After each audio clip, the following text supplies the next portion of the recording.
Magandang hapon mga kabay. So ito yung pang Shamco na repair, 39499 letter I. Hindi ko na po siya titesting kasi ayan po. Pinakailaman din ito, hindi na ibalik lang maayos o baka lusaw yung switch kaya hindi siya napipindot. Pero mayroon din siyang putol sa cord. Ayan. So titingnan na lang natin mga kabay. So mga kabay, bubuksan na po natin. Ayun, lusaw nga.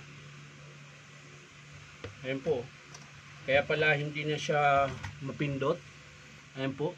Sunog po yung switch, lusaw.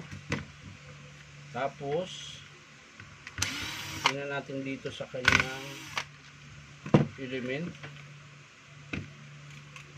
May nangingialam nga nito mga kabayo. Hindi na ibalik yung screw, nakaangat. Kaya sumasayad po siya dito sa pan.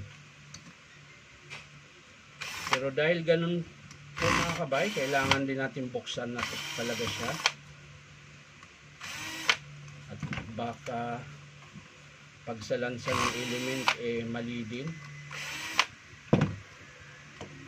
Yun. Wala na. Dikit-dikit na. Tinulak niya. Tinulak po niya na hindi nakapasok sa kanyang lagayan. Ayan. So ayan mga kabay, hindi ko na po ipapakita kung paano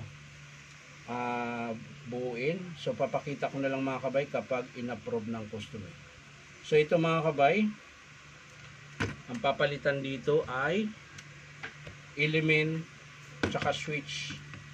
Yan, tapos yung cord saka na natin idugtong kapag in-approve ng customer. So ulitin ko mga kabay, ang sira lang dito ay yung kanyang element saka switch. Ayan. So yan lang mga kabay, hindi ko na ipapakita paano buuin.